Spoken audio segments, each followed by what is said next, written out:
कांग्रेस के राष्ट्रीय सचिव सत्यनारायण पटेल के कचरा बयान पर देपालपुर के पूर्व विधायक विशाल पटेल ने पलटवार करते हुए कहा कि जनता उन्हें कचरा समझकर 5 बार ठुकरा चुकी है।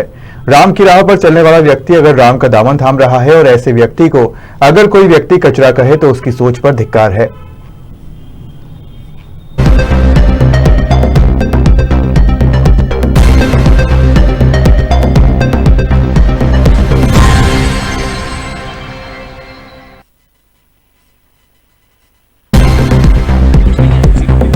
कहावत के साथ मैं तो ये कहूँ कि बीजेपी एक विश्व की सबसे बड़ी पार्टी है। अगर हमें स्वीकारा है तो कुछ ना कुछ सोचा होगा। और रही बात, मैं धन्यवाद भी देता हूँ माननीय मोदी जी को कि हमें कम से कम उनके परिवार में स्वीकारा है।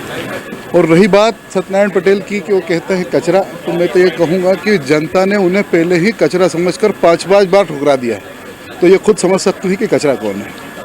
और ये कह रहे हैं कि शामिल होने जा रहे हैं बीजेपी में, कुछ और नेताओं के नाम भी शामिल होंगे।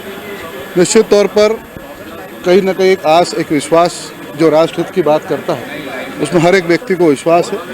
कल सांवेर विधानसभा के अनेक वैसे व्यक्ति माननीय तुलसी साहब जी के नेतृत्व में अनेक लोग शामिल होंगे, उसके बाद महू के लोग शामिल होंगे, फिर उसके बाद मैं एक बड़ा कार्यक्रम इंदौर में करने जा रहा हूं जिसमें देपालपुर विधानसभा और इंदौर जिले के अनेक लोग और भी शामिल होंगे। विशाल भैया, इस बात में क्या हकीकत है कि जब आपने बीजेपी ज्वाइन किया उसके तो सांसद टिकट यहाँ से दे रहे थे, कुछ चर्चा चल रही थी? बातें बहुत है, क्योंकि आज की तारीख में कांग्रेस पार्टी के पास किसी प्रकार का कोई कैंडिडेट नहीं है। उसका सबसे बड़ा कारण है कि दिशाहीन हो चुकी है।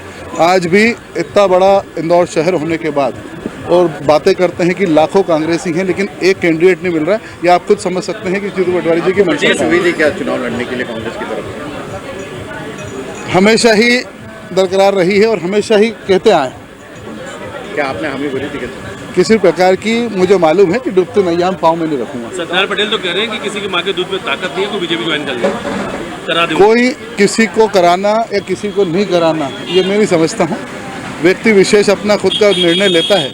अब ये टिप्पणियाँ करना, ये जो बातें हुई मैं इस पूर्व में कह चुका हूँ, इन्हीं सब बातों के कारण ही जनता ने उन्होंने ठुकराया था। कभी वो बीजेपी के संपर्क में थे?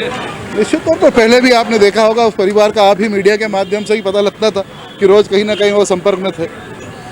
बीजेपी में शामिल हो रहे हैं, उन्हें सत्यनारायण पटेल कचरा कह रहे हैं कि टेंचिंग राउंड में ऐसे लोग जाए। जो राम की राह पर चलने वाला व्यक्ति अगर राम का दामन थाम रहा है और ऐसे व्यक्ति को अगर व्यक्ति कचरा कहेंगे तो मैं तो कहूँगा कि उनकी सोच के ऊपर धिक्कार है कि जो राम को कचरा कह रहे हैं।